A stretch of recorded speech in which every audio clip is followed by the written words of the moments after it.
Hey, this is a sermon illustration about a missionary named George Harley, and you can see the source up here in the left corner. Tim Chan will tell the story, and we'll double back on some of the details here, but we'll give you the initial story right from this source. So he was reading in this book called The Call to Joy in Pain, Embracing Your Suffering in Ministry by Ajith Farando. Sorry if I don't pronounce these names correctly.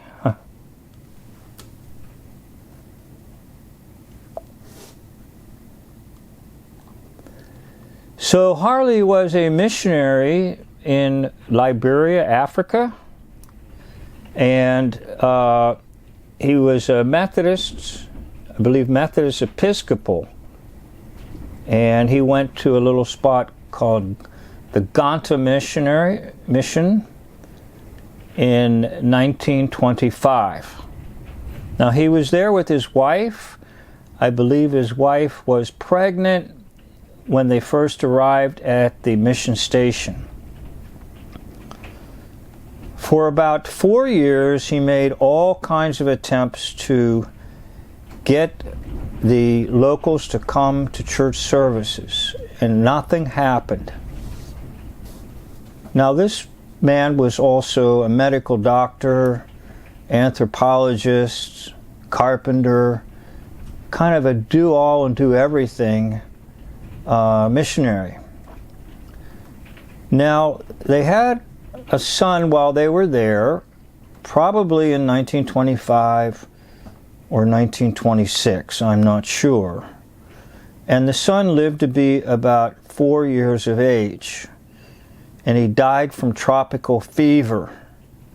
Now keep in mind that during this period of time of about 4 years, there are no results whatsoever at this mission station. Then when his son died, he went out to bury him, and no one was there with him except for one African man who followed him out to the place of burial. He buried the coffin of his 4-year-old son, and he was overcome so much with grief that he put his head down in the dirt and started to weep uncontrollably. The African who was watching this looked and saw the face of this man who was a missionary.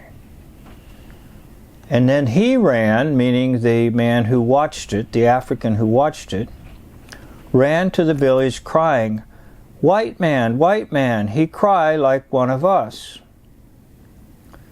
Now, I will interject at this point that basically they're ready to leave as soon as this happened. But they had one more service, I believe, and when they went to that service, the service was packed with Africans.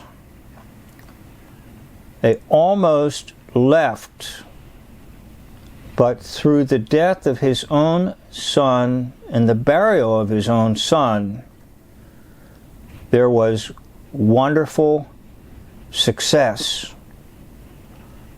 And so Reverend George Harley, who was a medical doctor, stayed for about 35 years. Now the story continues, and again I have to fill in some of the blanks for you.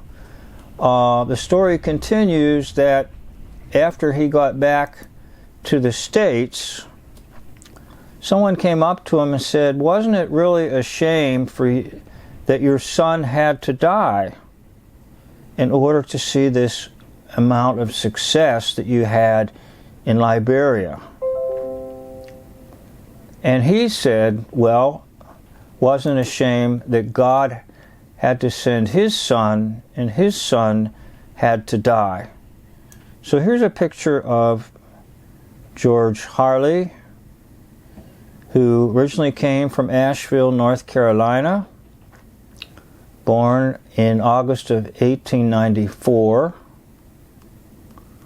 and he went to the mission field in 1925.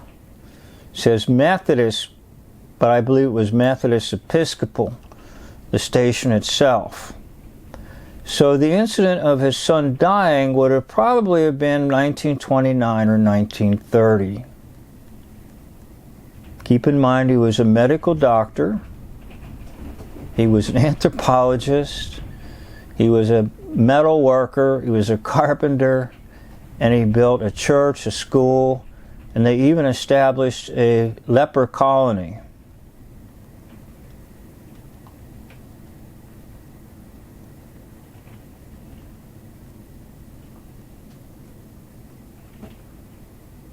So here's the story as it is in Wikipedia.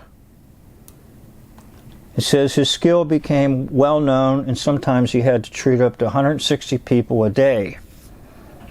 However, at first the Harleys made little progress in converting the Mano to Christianity. Winifred gave birth to a son shortly after they reached Gonta, that's the mission station. But he died, meaning the son died of tropical fever at the age of 4. So that would place it somewhere in 1929 or 1930. Harley recalled that his open grief when he buried his son came as a revelation to the villagers. The Harleys decided to return to America after their son's death, but the whole village came to hear the next Sunday service, and the Harleys began to make converts now that they had shown their humanity. So I also think of in the Gospel of John, the shortest verse that everybody knows, John 11:35, Jesus wept. So the great sorrow, there's where Gonta is located in Liberia. So the great sorrow of this man, George Harley, brought about large numbers of Africans into the Christian faith, and it allowed for him to stay for another 35 years in the mission field. So he would have been there from 1925 to 1960. 1925 to 1960. George Way Harley, medical doctor, anthropologist, metal worker, carpenter, cries and weeps, and it's out of his crying and his weeping that large numbers of Africans come into the faith. I'd like to thank you for watching this sermon illustration. To God be the glory on this sermon illustration and in all the videos on this channel, Sermon Illustrations channel. Thank you for watching. This concludes the video.